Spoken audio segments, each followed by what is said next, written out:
Hello friends, welcome to Jayesh corner. आज की इस सीरीज़ में हम पर्यावरण के 10 महत्वपूर्ण प्रश्न देखने वाले हैं। ये 10 महत्वपूर्ण प्रश्नों की फर्स्ट सीरीज़ है। ऐसी 10-10 प्रश्नों की सीरीज़ मैं और आगे लेकर आऊँगी। ये वीडियो मैंने छोटा रखा है ताकि जो हम 10 प्रश्न देखने वाले हैं वो बहुत आसानी से हमें एक बार में ही समझ में आ जाएं। इसलिए मैंने वीडियो को ज़्यादा लंबा नहीं बनाया। तो आपसे मेरी रिक्वेस्ट है कि वीडियो शुरू से लेके आखिरी तक ज़रूर देखें। तो बिना टाइम वेस्ट किए हम स्टार्ट करते हैं। पहला प्रश्न, फर्स्ट प्रश्न है, वंगारी मथाई एक प्रसिद्ध हैं। वंगारी मथाई के बारे में पूछा गया है कि वे किस क्षेत्र से संबंधित हैं और किसके लिए जानी जाती हैं।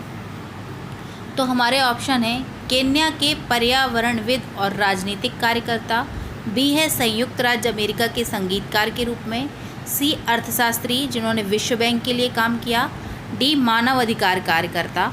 तो जो ये वंगारी मथाई नाम की महिला थी, इन्हें नोबेल पुरस्कार से भी सम्मानित किया जा चुका है। ये आपसे पूछा जा सकता है कि 4 नाम दिए हों और पूछ लिया जाए कि पर्यावरण के क्षेत्र में राजनीतिक और पर्यावरणविद कार्यकर्ता के रूप में किस महिला को नोबेल पुरस्कार से सम्मानित किया गया है। तो आपका आंसर होगा वंगारी मथाई। ये वंगारी मथाई, इन्होंने पर्यावरण के क्षेत्र में बहुत ही महत्वपूर्ण कदम उठाए। हालांकि 71 वर्ष की आयु में कैंसर से लड़ते हुए इनका निधन हो गया। इनका जन्म हुआ था 1940 में और 1977 में पर्यावरण के लिए इन्होंने अपनी मुहिम शुरू की और ये लगातार पर्यावरण संरक्षण पर जोर देती रहीं। अफ्रीका में वंगारी मथाई जी ने अपनी संस्था के साथ मिलकर लगभग 4 करोड़ पेड़ लगाए, जो कि इनका एक महत्वपूर्ण कदम था। अगला प्रश्न है, तो आपका इसमें सही आंसर हो जाएगा, केन्या के पर्यावरणविद और राजनीतिक कार्यकर्ता के रूप में जानी जाती हैं। अगला प्रश्न है, निम्न में से कौन सा व्यक्तित्व चिपको आंदोलन से संबंधित है। तो इसमें 4 ऑप्शन हैं। ए है मेधा पाटेकर, सलीम अली, सुंदरलाल बहुगुणा, MS स्वामीनाथन। तो चिपको आंदोलन के लिए जो जाने जाते हैं वे हैं सुंदरलाल बहुगुणा जी, जबकि जो ये मेधा पाटेकर जी हैं ये हमारी नर्मदा बचाओ आंदोलन के लिए जानी जाती हैं, नर्मदा आंदोलन। सलीम अली जी, इन्हें वर्डमैन के रूप में जाना जाता है। जो सलीम अली हैं इनको वर्डमैन के रूप में जाना जाता है। और जो MS स्वामीनाथन हैं ये हमारे हरित क्रांति के जनक हैं, हरित क्रांति के जनक के रूप में जाना जाता है। तो आपका सही आंसर होगा, चिपको आंदोलन पूछा गया है यहाँ पर, तो चिपको आंदोलन के लिए जाने जाते हैं सुंदरलाल बहुगुणा। अगला प्रश्न देखते हैं, मेधा पाटेकर किससे संबंधित हैं। तो मेधा पाटेकर हो जाएगा आपका नर्मदा आंदोलन से संबंधित हैं। स्वच्छ गंगा आंदोलन, गोदावरी टेहरी बांध आंदोलन, ये तीनों आपके गलत हैं। आपका सही आंसर होगा नर्मदा आंदोलन। अगला प्रश्न देखते हैं। अगला प्रश्न है, निम्नलिखित में से कौन भारत में पर्यावरण आंदोलन से संबंधित नहीं है। तो पर्यावरण आंदोलन से संबंधित कौन नहीं है यहाँ पर। तो आपका आंसर होगा वर्गीस कुरियन। जो ये वर्गीस कुरियन जी हैं ये श्वेत क्रांति के जनक हैं। श्वेत क्रांति मतलब जो दूध उत्पादन है उसके लिए ये जाने जाते हैं, वर्गीस कुरियन जी। तो सही आंसर आपका होगा वर्गीस कुरियन। जबकि सुंदरलाल बहुगुणा ये किससे है, चिपको आंदोलन के जनक हैं। MS स्वामीनाथन ये हरित क्रांति के, सलीम अली वर्डमैन के रूप में जाने जाते हैं। तो आपका सही आंसर होगा वर्गीस कुरियन। अगला प्रश्न देखते हैं, सूर्य से निकलने वाली ऊर्जा पृथ्वी पर किस रूप में पहुंचती है। तो जो सूर्य से ऊर्जा आती है वो पृथ्वी पर विकिरण के रूप में पहुंचती है। आपका सही आंसर होगा विकिरण। पराबैंगनी किरण ये आपका गलत है।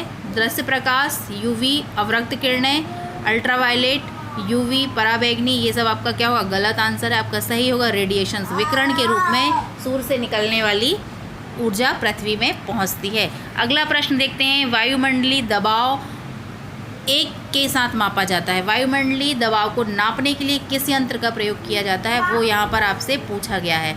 तो है क्या क्या आंसर है, बैरोमीटर, स्केल, अल्टीमीटर, थर्मामीटर। तो यहाँ पर जो आपका सही आंसर हो जाएगा वो है barometer is a right answer. जबकि क्या है, अल्टीमीटर ये दूध को मापने के लिए यंत्र है, थर्मामीटर आपका बॉडी टेम्परेचर, और स्केल क्या है, पैमाना वगैरह नापने के लिए आपका स्केल यूज़ किया जाता है। तो आपका सही आंसर होगा वायुमंडलीय दबाव के लिए बैरोमीटर का उपयोग किया जाता है। अगला प्रश्न देखते हैं, निम्नलिखित तत्वों में से कौन ऊर्जा चक्र और पृथ्वी से संबंधित नहीं है।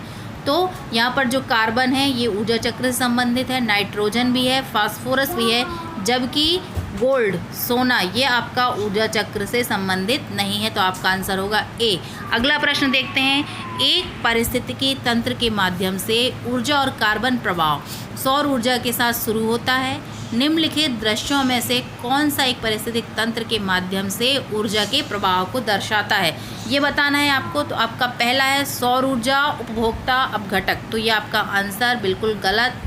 पहले सौर ऊर्जा आएगी, उसको कौन लेंगे, पहले उत्पादक लेंगे, फिर वो उत्पादक से उपभोक्ता, फिर अपघटक, फिर अपमार्जक।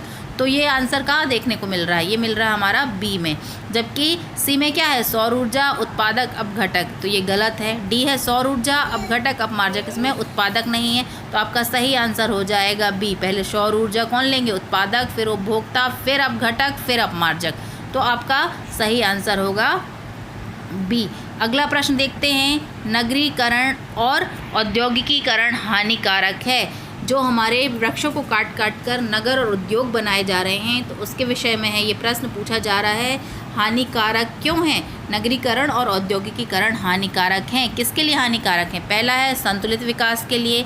तो ये बिल्कुल सही है, संतुलित विकास में प्रभाव डालेंगे ना ये, पर्यावरण परिस्थिति को भी ये बाधा पहुंचाएंगे, जैविक विविधता के संरक्षण में भी, बायोडाइवर्सिटी में भी इनका इफ़ेक्ट होगा। तो ये इसके चारों आंसर सही होंगे। तो आपका आंसर हो जाएगा उपरोक्त सभी। उपरोक्त सभी के साथ ये आपका आंसर चला जाएगा। अगला प्रश्न देखते हैं, निम्न में से कौन सा जलीय पारिस्थितिक तंत्र का हिस्सा नहीं है।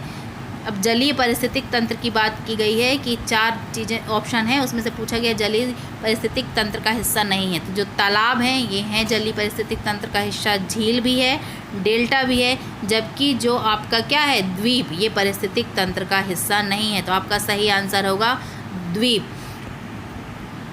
ये हमारे आज की सीरीज़ का आखिरी प्रश्न था। तो आपको वीडियोस कैसे लग रहे हैं, यदि वीडियो अच्छे लग रहे हैं तो प्लीज़ मेरे चैनल को लाइक, शेयर एंड सब्सक्राइब करना ना भूलें। Thanks for watching.